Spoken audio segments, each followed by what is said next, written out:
Okay, so we have our usual participants. Uh, the other participants are not joining. Okay, anyhow.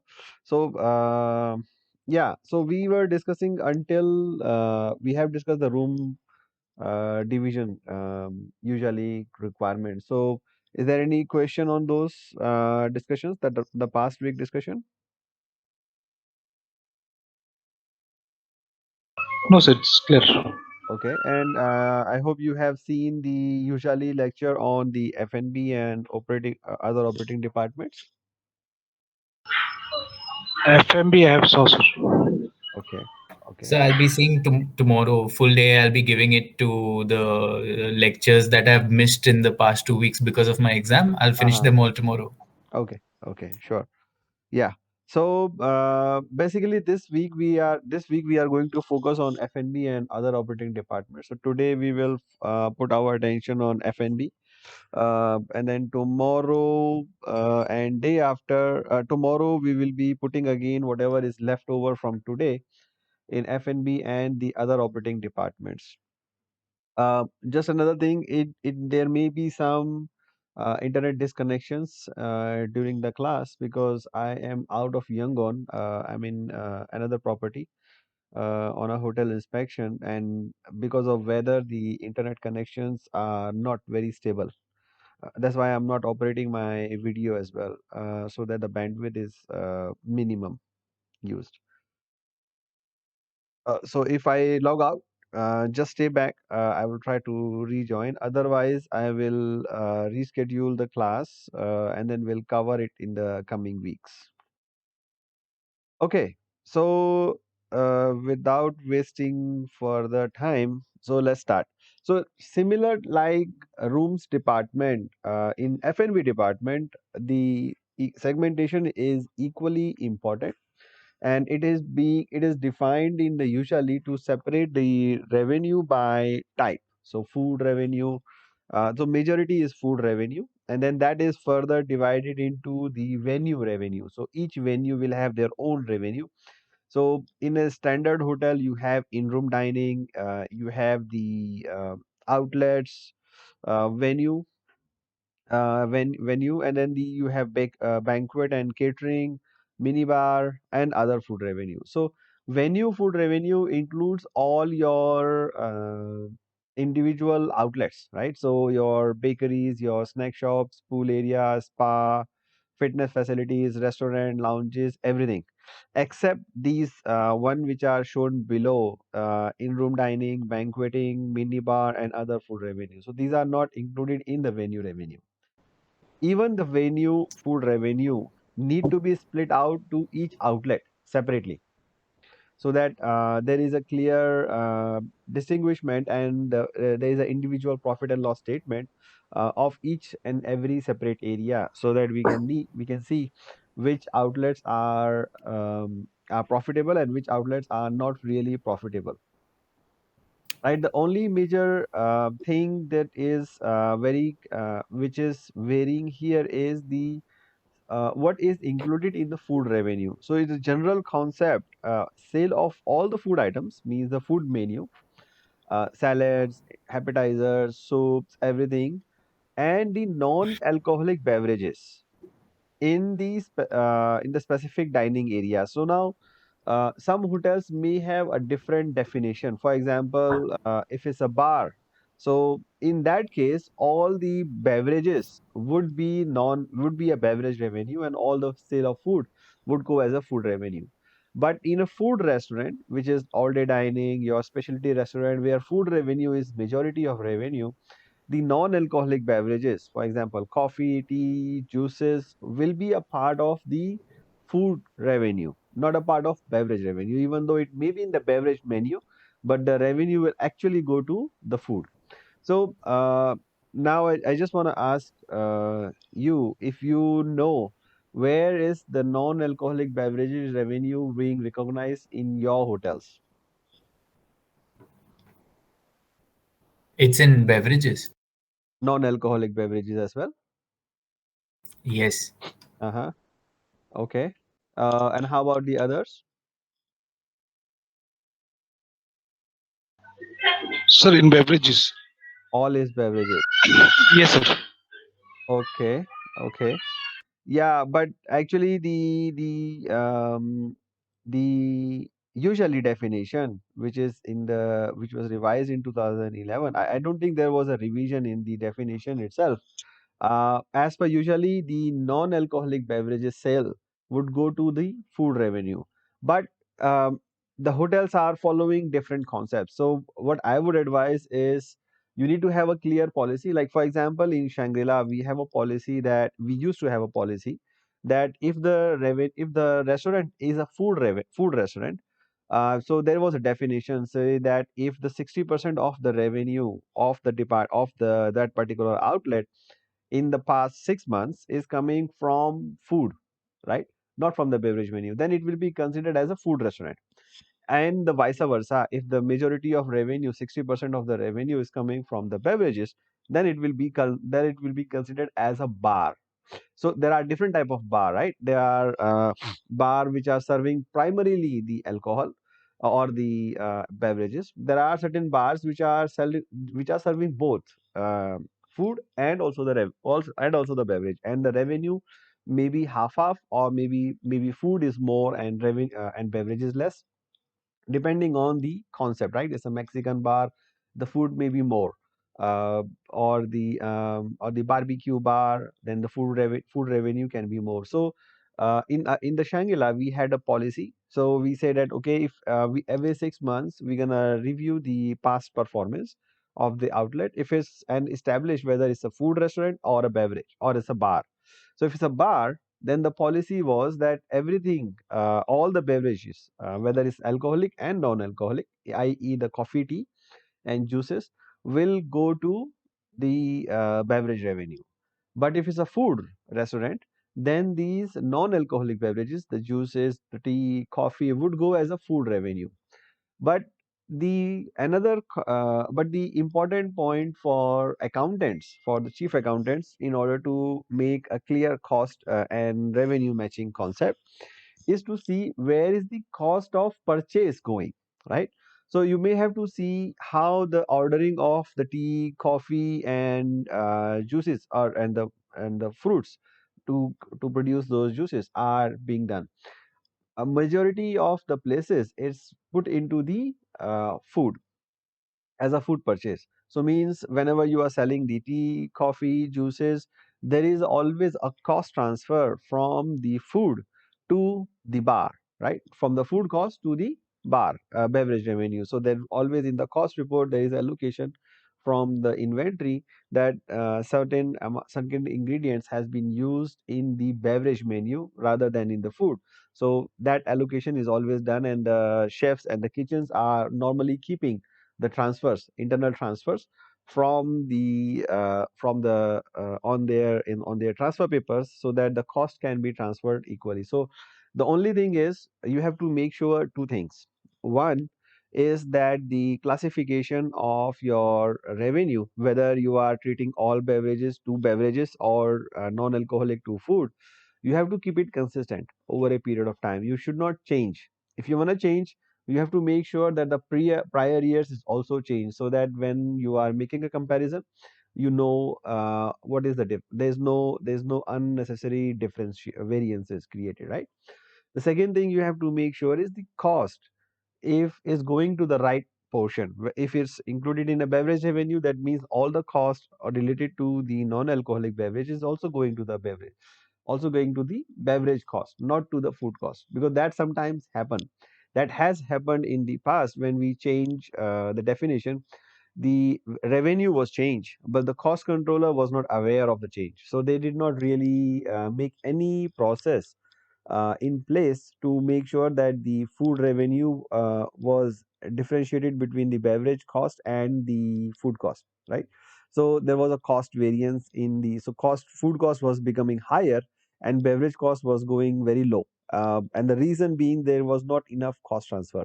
So imagine you are buying all your fruits in the food revenue, because normally that's the food cost, and you're using it in making smoothies and juices and fresh juices, right? Or in the garnishing if of your cocktails. So what will happen is that if you have a very high sale of juices in that particular month, the cost remains in the food, and the and the revenue will go to beverages. So means there is a disproportionate thing in the beverage cost. So beverage cost will be lower and food cost will be higher because all the cost is going to food, but there is no revenue, right? So you may want to recheck if that is happening and how the cost controller is transferring the cost of the juices. The coffee maybe is clear because normally coffee is not used in the production of food. Tea is not used in the production of food, but the other ingredients, the fruits, are used in the in the beverages, right? And the other ingredients like sugar or other things are used in the food and beverages both. So you may want to see how the cost is transferred, whether it can be based on recipe, can be based on the specific food transfers. So you have to make sure. I don't know if you have checked that out already or not, how the costs are allocated. Does anybody has checked? Yes, sir, I have checked. So how is it transferred? Uh, the list of transfer which is made from the inventory Hmm. to the outlet, Okay. And how that about cost with when will be let's say let's say a fruit is bought directly by the restaurant, right? So yeah at that point of time, they don't know it's gonna be in the dessert or it's gonna be used in the juices. So when they are making it at the end of the month, how they transfer the cost from food to beverage? on the basis of transfer request given by pastry department, Oh, okay. So by bar department. by bar department. If So if means it is comes to comes yeah. to pastry, and then it is transferred to individual outlet, Hmm, hmm, hmm, then hmm. then it is based on the transfer request. If it Okay. is directly given to the outlet, then it will be a uh, But if direct let's say the purchase. outlet is serving both, outlet is serving juices and outlet is serving dessert, and the food is bought directly to the outlet, right? So the cost is going to the outlet directly, and because it's a food item, usually the fruits are put into the food cost. So how the cost is allocated to the beverages? Because the juice revenue will go to beverages. Am I right? The juice will go to beverages. Yes, the juice will go to the beverages. So how the cost is allocated then? On the basis of purchase made, direct Hmm. direct direct issue will do. Okay. Okay. Okay. Well, maybe you wanna recheck that out.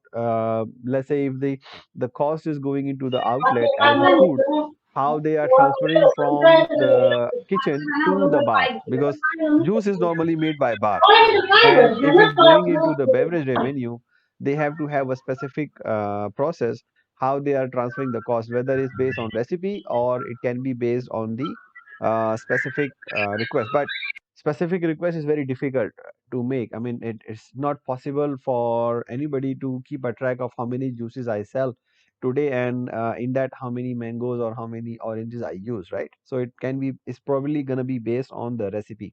That's the easier way, but you can check that out.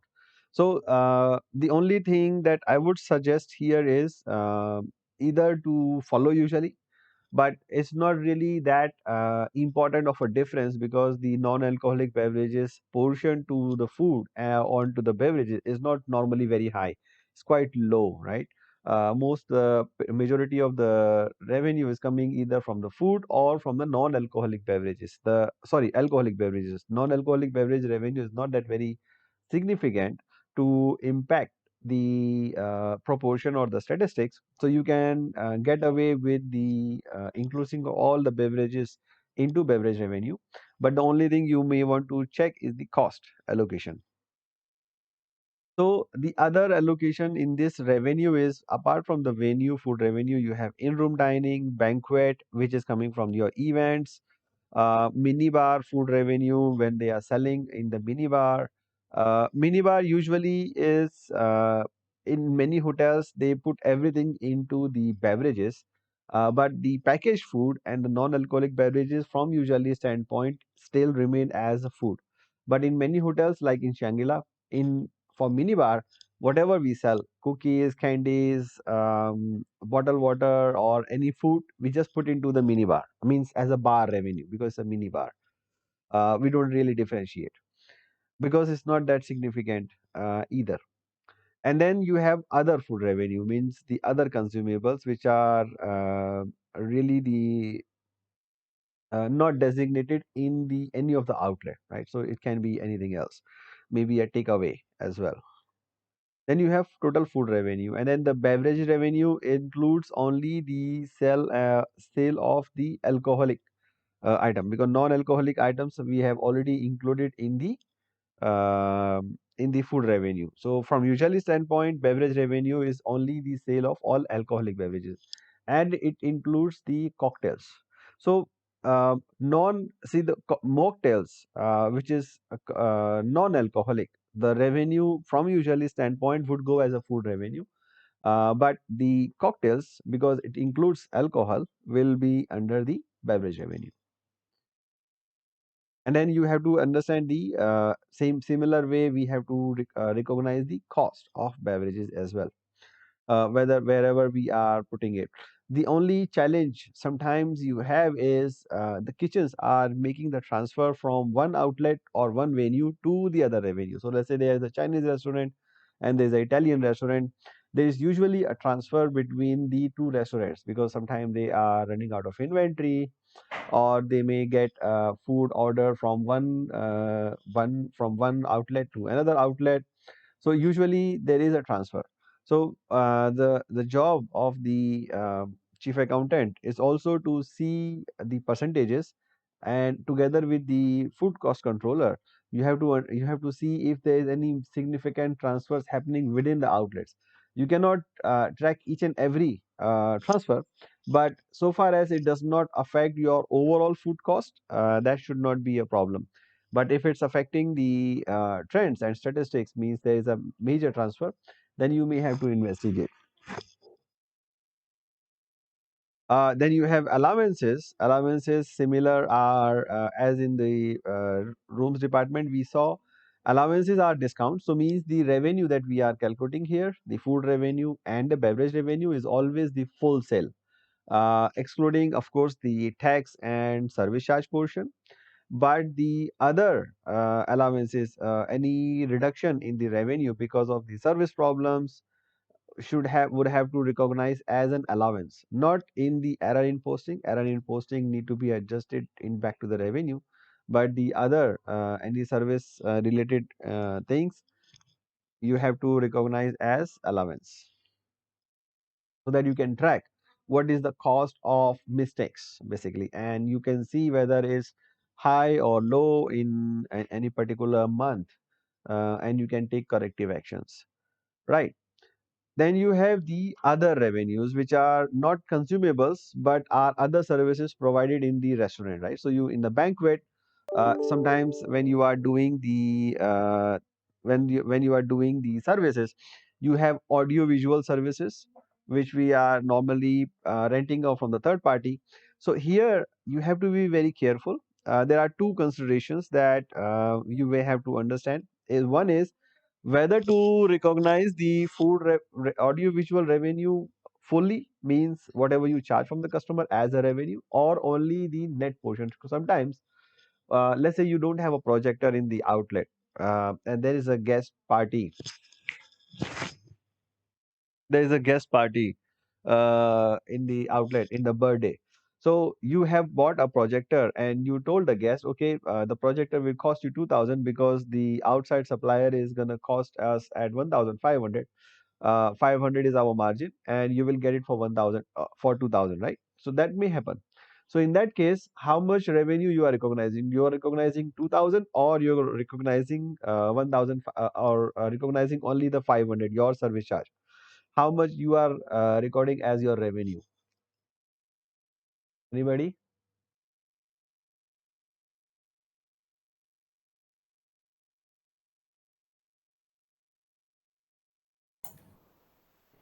Sorry, I didn't catch that. So let's say you have a audio-visual rental. The guest is asking for a projector which you don't have, and you told the guest, we will be taking it from the outside supplier. The outside supplier cost is 1,500, and you will be charging 500 as a service charge for this service, right? Renting from outside and setting it up and Mhm. everything else. So how much revenue you are gonna charge in your P&L? 2,000 or one or only 500? 2000. 2,000. And what if the condition is that the guest is asking directly from the outside party? He make the arrangement. The situation remains the same. The outside cost is only 1,500 and the hotel service charge is 500. In that case, how much revenue would be charged to the P&L? 2,000 or In that case, 1,500? 500. Yeah. So the decision point here is who is responsible for the service. If hotel is responsible for the service, price is decided by the hotel, and the performance obligation, i.e., the responsibility to make sure everything is right, falls on hotel. Then the revenue should be recognized full. If the responsibility is not on the hotel, he's just providing the allowing the third party to install and charging their service charge on behalf of it, but the actual performance falls on the third party which is contracted by the guest directly. In that case, you will charge only your service charge, not the whole revenue as a revenue. So that's the clarity. And then the audio-visual cost, I mean the cost of third party would go in the audio-visual cost. And then you sometimes charge the function room rentals. Maybe somebody want to just take a rental by hour, don't ask for F&B. So that's usually you have a cover charge. And cover charges is where you are charging something to cover the minimum of the food cost. So that includes the entrance to the events where the food and beverage is sold. So sometimes there are also cases that, let's say, there is a meeting room, right? And the meeting room has a minimum rental to pay. Let's say there is a minimum spend of 15,000 INR to spend. So means that the guest has to spend minimum 15,000, but actual spend of the guest in food and beverage is only 12,000. So how you will recognize the revenue? The guest has to pay 3,000, right? 15,000 total, but the actual food revenue is 12,000.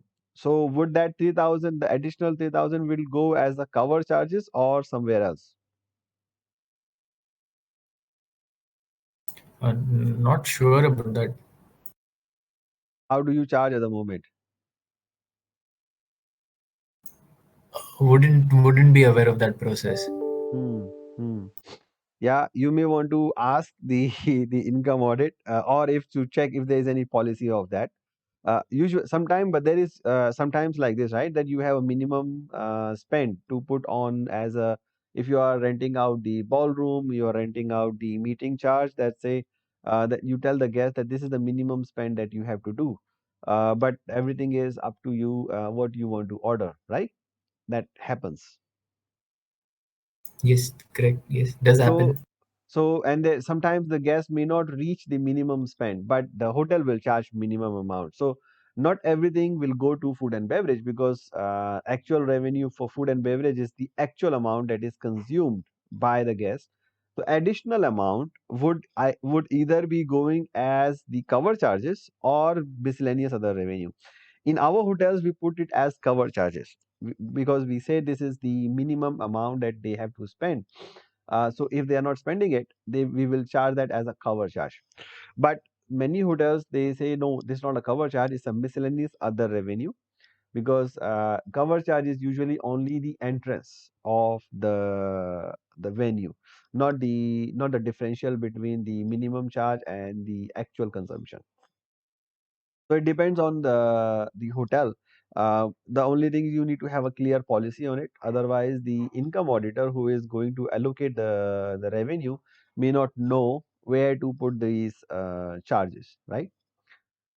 And you have the service and service charges, which is we discussed in the past. That is if it's a mandatory, then it will be recorded as a service charge. But if it's a discretionary for the guest whether to pay or not to pay, then it will not be recorded in the revenue or in the expenses. So that's the total revenue from the food and beverage. Apart from this food and beverage total revenue, before we go into the cost, let us look at some of the metrics, some of the statistic report that are usually required by usually. So these are certain reports that are required by usually. So it may come from your PMS directly, or you may have to make them in Excel, right? So there is usually a food and beverage revenue mix by the venue. So you can have the venue subdivided into your specific outlets, Chinese, Italian, however. Then you have catering, in-room dining, audiovisual, functional room, and other charges. So that the management is aware of what is the revenue mix of different type of revenues. And then you have an average check, percent average check. So you have to recognize the covers. Now, when you are recognizing the cover, there is usually confusion between the hotels how they are going to count the covers, right? So, for example, there is a one guest who is coming for lunch, right? And he take a lunch. After that, he settle the bill. He go out, and maybe 5 minutes later, he come again and ask for a coffee. So you would recognize that as two cover or one cover.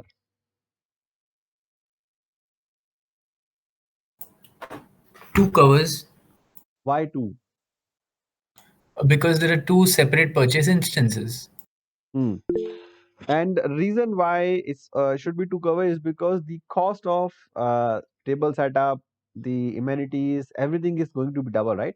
He is not sitting on the same table at the same instance and asking for the check. So it means that it's two separate covers. So sometimes the certain hotels are not recognizing it two separate covers, but putting it into the one cover because they are coming again and again. So that happens usually. And sometimes there is a guest. Let's say he eat in breakfast. He don't settle the check. He go out, and after in the dinner time he come again. The same guest he eat again, and then he settle the check at the one time. So ideally there should be two checks, but because it's the same check, the staff may forget it and they put as a one cover. So that sometimes also happens. Then there are split checks, right? So let's say there are five guests who are sitting in one table. They want to split it out. Sometime by mistake, they keep five in both the covers, both the checks, rather than splitting it based on the number of covers, how they are splitting the check. So usually there are quite a bit of mistakes, usually operating departments do. So the income auditor has to check what is the actual guest count, right? So that they can make sure that they are getting the checks clear out. So there are clear policies issued out so that it's clearer for the operating department how to count the checks and how to count the cover so that they can calculate the average check properly. So that statistics is important. And then you have other statistics on the food, cost of food, beverages, then cost of beverages, and then you have inventory turns. So inventory turns by separate: liquor, wine, bottled beer, draft beer. So what is the meaning of inventory turns? Inventory turns means what is your inventory in your, what is the sale divided by your average inventory, right? So that you can see how many times we are able to turn our inventory into sale. So that's the inventory turn. So you have to do that as a separate percentage. And then you have the other by seat, per revenue per available seat, and then the by group room sold. You have the room rentals per group room sold. So these are per square feet. These are usually, these statistics are very important for the asset managers because they want to make sure that every single feet that they are constructing in the hotel is optimized, right? So rather than so normally based on these statistics, they decide what should be the whether the function room size is enough or is too much. If the per square feet revenue is very low compared to the ComSet, it means obviously you have a very large catering or banquet space. You may want to convert into another usage. So that one, that's how you normally they realize. So you have to keep a track on it, so that you can see what is the per group room sold and revenue footage. Very good understanding of these statistics is helpful in the asset management. These are some of So the one question here. yes. So that inventory turnover ratio, it is quite similar to the bed turnover ratio we have in hospitals, but those ones, that is inventory count against inventory sold. So this one, what we are doing is revenue, right? Inventory, yes, that's right. We, No, no, how are we you can use calculating you that? inventory turns. Let me see. There is a formula here. Should be a inventory turn. Usually, it's the same. The where is inventory turn? No, there is no formula specified for this. It should be the same. So Inventory divided by inventory sold divided by inventory hold, not by revenue. oh, okay, Yeah, got you. it will be same Thank you. because yeah, revenue will not be helpful actually. Otherwise, you have Yes, to see yes, both understood. the value of the revenue and the value of inventory. Then it's the same thing. So in that No, case, it will yeah, be cost plus cost the versus correct, correct, revenue. correct. Yeah, yeah, yeah. You're right. So Mm, it should be the only the quantity of the Units. inventory and the quantity of the sold. Yeah, you're right. Got Absolutely you. right. Yeah. Got you. Got you. Okay. And then you have these other statistics. So these are certain definitions which are there. You will be getting this PDF in the course. If you're not, then just let me know. I think I will recheck if this is there. I think I uploaded it, so that it's there for the students. But if it's not, then I will upload this PDF there, so that you have this soft copy. And then there you have some other statistics reports, which is usually helpful for the again the analysis of by venue, number of seats, revenue per available seat, actual budget and last year, and the departmental profit. And then the cost statistics for the cost of food sale and cost of beverage sales. So these usually will help by each venue, so that you can understand really which venue is more profitable, which venue is not profitable. Now, how you are going to get a departmental profit unless you have the cost, all the costs which are also allocated to the specific venue. But usually you have the inventory usage by the F&B administrative department, which is taking into their own storage and sometimes issuing out to the outlets individually. And in most of the cases, the outlet is directly asking, right? So you have to really see how the cost allocations are structured, so that you can identify the cost of departments. So certain costs like direct cost, food and beverage is easy to get from the cost control reports. But the other costs like printing and stationery, general uniforms, those costs are not that very easy and straightforward to be allocated. So you have to allocate those costs into the individual venue separately by cost center, uh, either by terms of revenue or in terms of cover served, or in terms of the number of guests that they are serving, or by the number of seats. For example, the background music, if you have only one contract for whole property, and then you are just paying one lump sum amount, then you may have to split that cost by the number of seats, because it doesn't matter how many covers are sitting there and what revenue they are doing, right? Because the cost would be charged based on number of seats or number of the restaurants, not by the number of revenues. So you have to really understand how the cost is charged and then allocate that. So that may depend heavily on how the costs are structured by individual hotels. So before we allocate the cost, you have to understand how they are structured.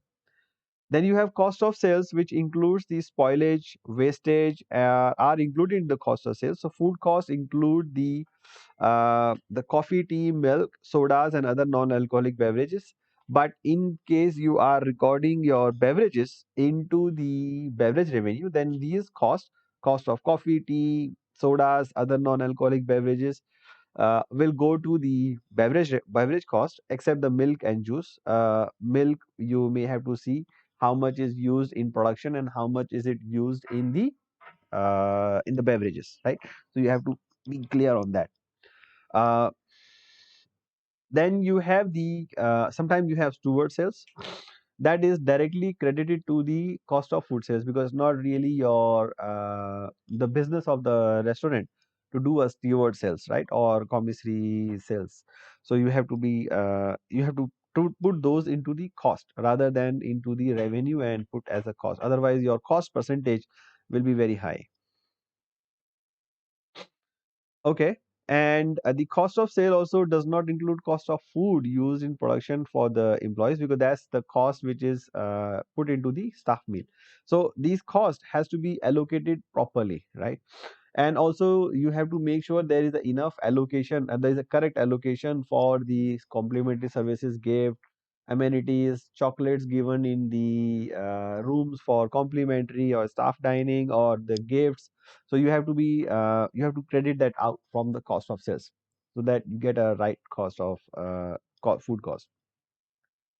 Same for beverage sales. So the beverage sale also need to be split into by the venue, and also you have to be very careful in the allocation, cost allocations, because these are cocktails, mocktails. If it's a direct like hard liquor, wine bottles, liquor bottles, then it's not a problem because they are easily one to one identified. But cost of cocktails, mocktails is something which is made up of many things, right? It made up of food items, made up of beverage items. So you have to you normally the hotels have a standard recipe for cocktails and mocktails. And what do we do as a cost control? We look at the total value at the end of the day, and we normally charge out based on the recipe rather than based on the actual things. But you also have to be careful in the spoilage and spillage in making cocktails, because there is a high spillage and spoilage in beverages. So that is the cost of beverages. Any question on cost of food and beverage?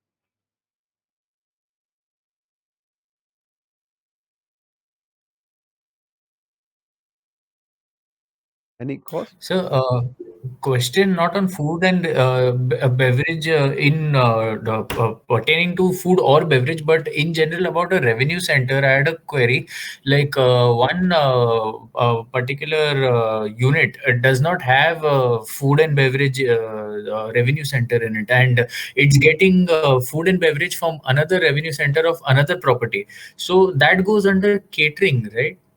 Yes, that's right. That's not really a venue because they don't have a venue. So it will be actually they don't even have a catering. So it's not even a catering. It will be miscellaneous revenue. No, no. I mean, like property A has outlet, and it's giving to property B, which is outsourcing the food and beverage from property A. So that revenue recognition, it's happening as catering revenue of property A, right? Like this. So property A is giving to property B. Correct. So property A has a venue, right? Right. So yeah, property A has a revenue means for them it's a catering. It's like a takeout restaurant. So it's a takeaway business, right? So if they Mhm. have a business, if they have, let's say, the venue means they is not as they are not doing it as a catering, but maybe they have a restaurant like a Chinese restaurant, right? And they are taking away some of the food from the Chinese restaurant to the property B, which does not have a restaurant for selling, right?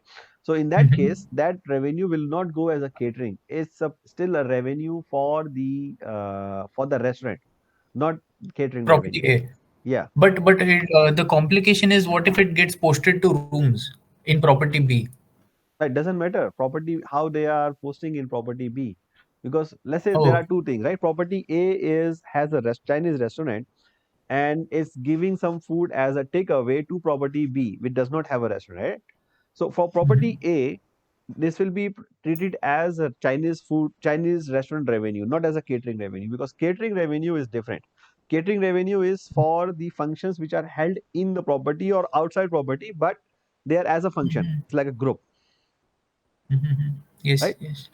But the for so for the property B, it doesn't matter how the property B is treating, whether it's posting as a room revenue or as a miscellaneous revenue, but that's not a consideration for property A. For them, is sold and it will be considered as a venue food revenue, right? For property B, Understood. it will be posted as a room, but since they don't have a venue, basically they are getting the food from somebody else and putting into their Mhm. guests. So for them, it's a miscellaneous operating revenue, basically, Oh, not a food okay. revenue. Understood. Understood. That's giving a lot of clarity. Understood. Yeah. Okay. And yeah, so there's no other cost. If there's no other question on the food and beverages, so basically, the important thing for the accountants, because the cost of food and beverages usually is done by the cost controller. But for certain properties, when you don't have a cost controller, the responsibility will come to finance department, right? Because or the chief accountants, because the cost executive may be working under them. So then they have to make sure that the cost allocations are done properly, and the majority of the tricking points in the food cost reports are the spoilages, wastages, because to avoid um to avoid being charged from the food cost, usually the chef would always try that all the spoilages and wastages are recorded as separately and given a credit into loss and damages, because they will say, oh, this is not, maybe the chiller was not working, for example. That's why there is a spoilage, but that's not really a reason for crediting out the food cost, because they were supposed to maintain it. But there may be certain situations, for example, in one case, one of my hotels, there was a major electricity breakdown, and the usually the chillers were not working, right? And for 3 days there was no electricity, no generator, and all the food in the chiller was spoiled. Now that is an extraordinary event. It's not because of the chef mistake, right? It's a normal thing which has happened. So we credited out the food cost so that it doesn't affect their statistic. But take as instance, if let's say there is a food which is written, which is standing in the chiller, but because of the chiller got blast for 1 hour, and then the food got spoiled because of that, that is not something which is extraordinary, right? So that sometimes you have to see, play by the ear, what is whose fault it is, whose responsibility what is. If it's the kitchen who's supposed to manage it, then the cost will remain there. If it was beyond the cost, beyond the control of the chef, then you have to credit out the cost. So you have to really be take it by the instance, who is responsible for that thing, right? Because you cannot just say that the spoilage has to be the cost of food sale, no matter what is the circumstance. So you cannot always say that. Spillage and wastage again is, you have to play by the ear, but wastage is in a direct control of the chef. So here the idea of putting the spoilage, spillage, and waste into the cost of food sold is to make sure that chefs are responsible, because their KRAs are usually the food cost percentage, right? Their performance is measured by how well they are able to keep their food cost within the budget. So if we take it out from their food cost control, then they will not be incentivized to control the spoilage, waste, and spillages. But if they are incentivized to control they are made responsible for this in their food cost report, then they have every incentive to make sure there is no spoilage, no wastage, no spillage. So that's the logic.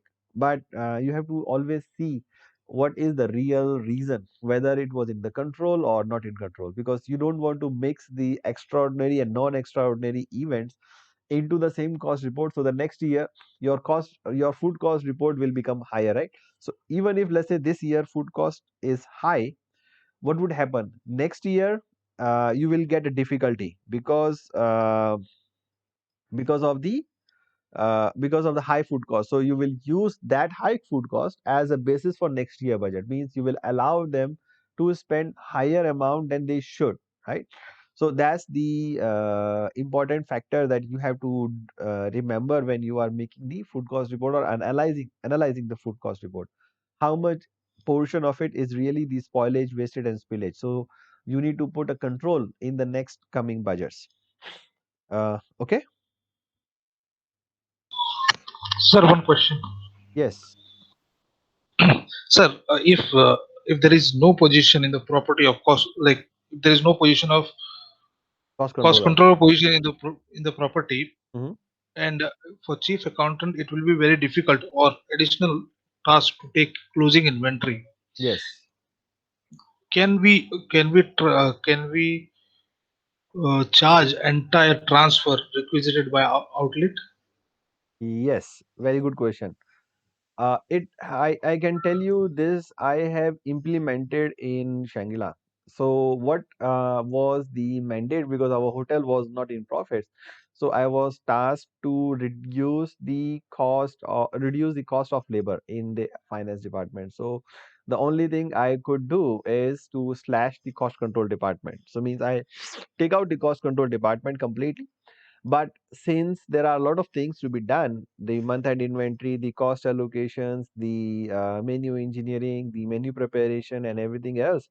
So what we did basically, we put the similar way, similar practice, what you are referring. So we made a policy that everything, whatever outlet is recognizing, we will charge it to the cost immediately based on the cost, right? So means the chef is responsible to manage the food cost. So means they have to order less during the last week of the month, but we would give them a credit for imported food. So every month we just cost only the imported food. So we go into the chiller and see what is the inventory of imported food items. That's it. So those are not many actually. So there are very few items that they are in the freezer or the chiller, which are imported items. The rest we don't actually count. So if it's then it becomes the responsibility of chef to make sure that he's not ordering too much towards the end of the month. So in the last week of the month, we normally always see the purchases had dipped uh, quite significantly. So that helped us managing the food cost, and also no need for a cost controller. In that case, we also shifted the responsibility of ensuring the cost transfers to the restaurants, to the outlet managers or the chef of that particular outlet, because we had still a banquet, we still had a Chinese restaurant, we still had Thai restaurant, we still had the in-room service. So how would we allocate the cost basically? So for in-room dining, we use the term of recipe cost. Means we just charge out the recipe, if and then we put it and mini and then we credit out from the food restaurant, the main dining restaurant. So the all the costs will remain to the main dining restaurant, because our logic was that the in-room dining revenue is not significant compared to the full operating department. So and normally there is a recipe. So the room service department should be charged to the cost only for the actual consumption based on the standard recipe, not for the wastages. So that all remain into the main dining. Then the banquet versus Chinese, we also looked at the recipe cost of the function. So every function, normally there is a specific menu, the food is clear. The Chinese chefs are making usually the banquet revenue. So we used again the same method. Everything goes into Chinese, and we just credit out the based on the menu of the restaurant, which is also of the function, which is also given by the chefs. So we make the chefs responsible. So what that actually led to very high food cost in the all-day dining restaurant and in Chinese restaurant, because all the wastages, spillages, spoilages, everything was going into that. And because the specific food cost, so food cost for the in-room dining and banquet was very low, because we are transferring only based on the real menu cost, right? and sometimes they the all the inefficiencies in production remains with the high traffic departments, the Chinese restaurant and all the dining. So the chefs were made responsible to make sure that the portioning, the wastages are minimized. Otherwise, they will get bashing every single month because of the high food cost. So that's how we manage. So yes, you are right. If there's no there's no position as a food cost controller, the burden on the chief accountants will be very high. So you have to really find the way how you can transfer, how you can minimize the burden while still maintaining the majority of the analysis. So you have to see what is important and what is not so important. So you have to focus on the areas where are like high traffic and the high impact, but ignore out certain areas which are not really too much of impact. So for example, like minibar, those restaurants are those revenue center are very small, right? So even if there is a small mistake in allocation, it's not going to make a big impact to the bigger outlets. So that's how we manage it. Does that answer your question? Yes, sir. Okay. Yes, sir. One more question, sir. Yes. In butchery, Mm, normally butchery they put a requisition mm, on the basis of recipe, yes. not the item. Yes.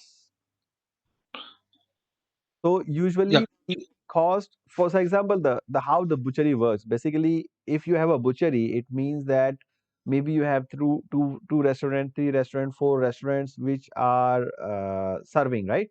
And all the chef will be talking to the butcher, say, okay, I need maybe so the no, the process of ordering by the butcher is they will estimate based on the consumption in the past, that how many kilo of, let's say, meat they would need for this month, right, or this week.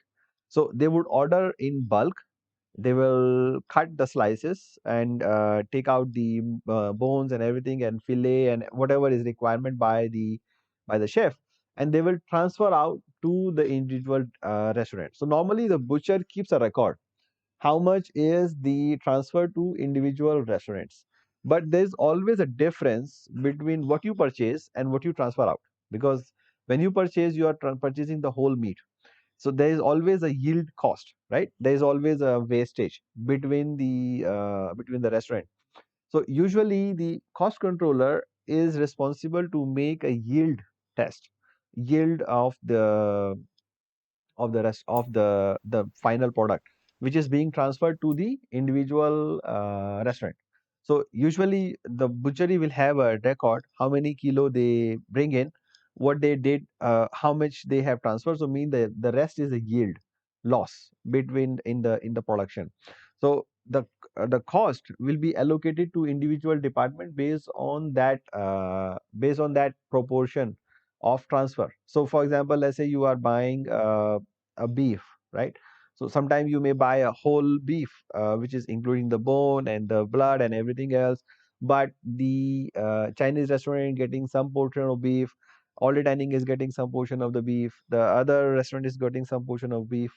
But that the total kilo of that transfer may not be the equal to the total kilo of of the input, right? So what you do normally, you will have to see what is the yield, what is my input, what is my output, and then allocate the total cost based on that ratio to individual departments, not based on recipe. Sir, so Okay, sir. correct me if I'm wrong. Yeah. They're taking the overall beef, and then they're taking the weightage of outlet-wise consumption, and then they're scaling it down to the rolled throughput yield of the final product beef. Yes. Yes. Yes. Yes. Okay. Okay. So they will roll it back to the yield. So usually the cost controller would be checking every month what is the actual yield of the from the gross to the final product, so that they can make sure that the supplier is actually giving the right product. Other and the chefs, the butchers are making use of every single opportunity to make the yield the most, right? Otherwise, because there is no clear direct control between what the butchery is getting and what the transfer is being happening, if you don't keep a control on the yield of the actual yield, what is total transfer to the outlets, what was the actual. So and compare it with the previous months or previous years, then otherwise you will not know the butcher is efficient or not. Some butchers are very efficient. They make every single use of the I mean they cut in a way that the yield is maximized. Even the bones and everything else are used for stock or other things, right? But certain butchers, if let's say there is a transfer in the butcher, they don't know actually how the other butcher has been doing, what are the requirements from the department, the others. So they may have a high wastage. So the usually in the cost controllers checklist, uh, there is always there is always a periodic butcher test. That's the purpose of this butcher test actually.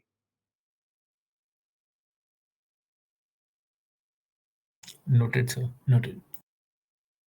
Okay. Sir, in my previous property, Mm-hmm.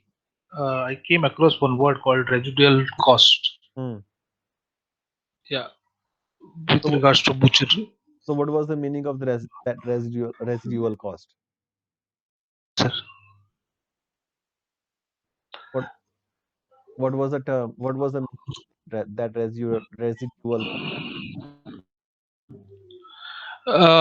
just I was not knowing that thing. Ah, okay. Well, residual cost basically is the meaning of the items which are not unused items, right? So in the butcher, usually you will have something like packaging.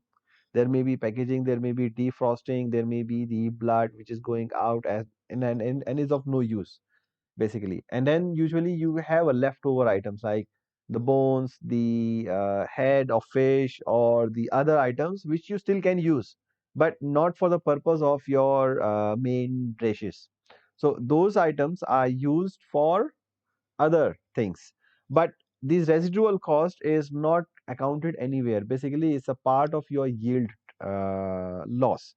So you will have to allocate it based onto the net product. So you will only be considering two costs. One is the gross product, and one is the final.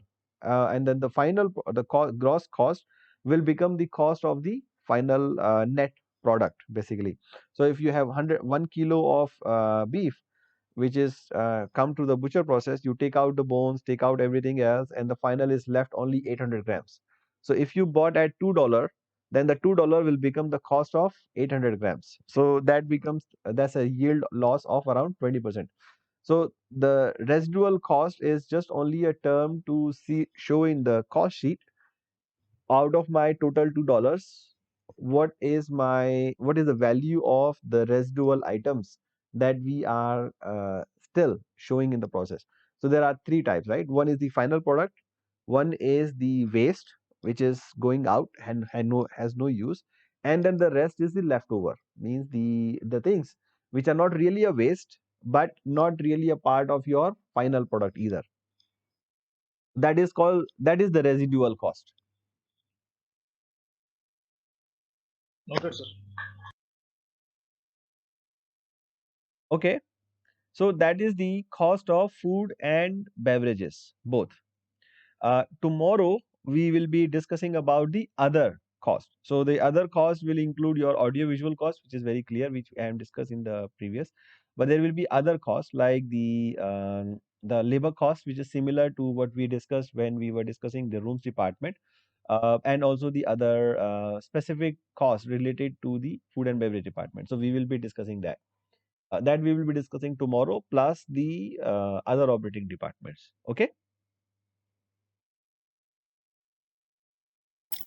Yes, Okay, sir. sir. Yeah. So if you have any questions in the meantime, you can always tomorrow you can ask me if you come across any questions which you were not able to ask today, or once you go through the lectures, if there is anything else which is not clear, you can always ask. Okay. Noted. Sure, sir. Thanks. Okay. Thank you very much. Thank you. Bye bye. Thanks.